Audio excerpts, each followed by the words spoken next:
I'm an engineering student. I believe that most religions are just a set of beliefs. Hinduism is a belief, Islam is a belief, Christianity is a belief. And most major religions like the Islam or the Hinduism or the Christianity have been formed through ages. They have come past through a lot of ages. So there can be a lot of additions and subtractions which can add value to the religion and which can also cause some kind of a demolition to the name of the religion itself. So my question is, why do we have to stick on to few religious books like the Quran or the Vedas to follow a life of our own? Why can't we just take the rights, the positives and the negatives and leave the negatives alone and take the positives of the Quran and take the positives of the Vedas alone and lead a life of good? And no matter what, for example, no matter what the Vedas say or no matter what the Quran says, I believe that a man should have a single wife. And I would definitely not agree upon the fact that the Vedas contain something like that or the Quran contains something like that. It is up to my conscience to leave off the negatives of however great a religious book might be and take the positives of the book alone. And why are we here to even discuss about why are we here to even discuss about the differences and similarities between the two great religions? Why can't we just take the positives of both religions and just lead a life of our own? That's my question. Sister asked a very good question. A very good question, a very relevant question. That why should we follow religion? Why Hinduism, why Islam, why Christianity? Why not follow the good things of all? And that's it. Finish. Who will decide what is good, what is bad?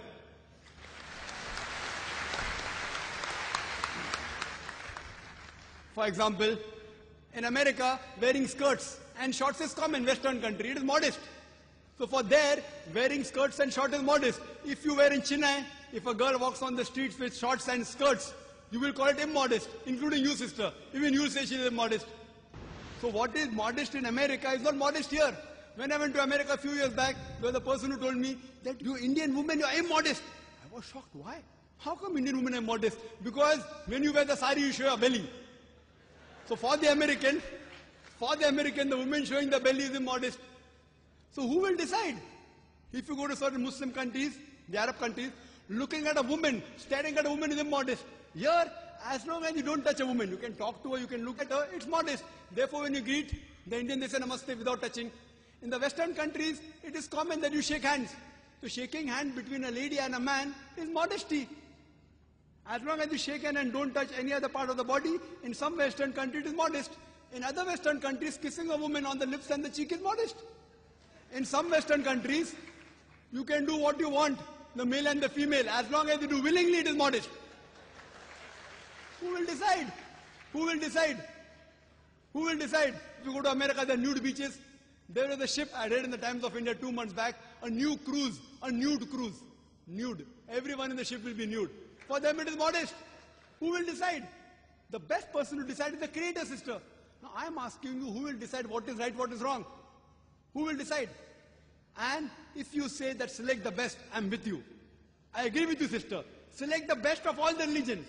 So that's what I have done. I have selected the best from the Vedas.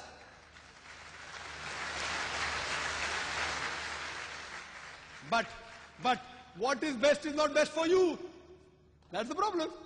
I'll discuss that also. I challenge any human being to point out a single principle of Islam which is against humanity as a whole.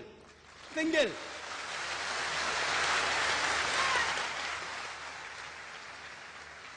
I challenge, I say, I'm not speaking on behalf of the other Muslims.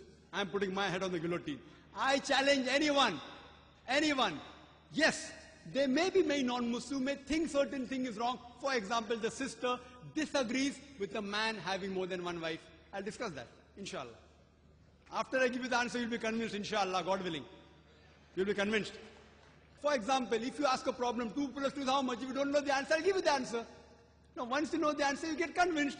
So what do you have to discuss, sister? The things which you don't agree, you can come on the microphone and tell me, I am just a student. I'll try my level best with Allah's help to try and reply. No, though the Vedas say you can marry more than one wife, the Christian Bible says, the Quran says. No, you don't believe in all of them, no problem. Let's talk about logic.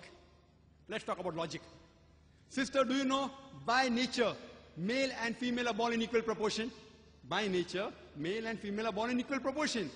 But if you ask any pediatrician or doctor of the children, he will tell you that the female child can fight the germs and diseases better than the male child.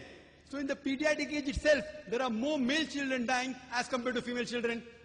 So in pediatric age itself, there are more females than the males.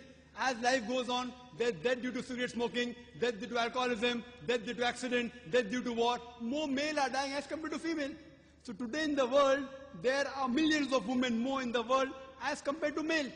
Only in some countries, third world countries like India, the female population is less than the male population. You know why? Because of female infanticide. According to a BBC report, according to Emily Buchanan on the program Let Her Die, the topic was assignment. Every day, more than 3,000 fetuses are being aborted in India after they identified that they're females.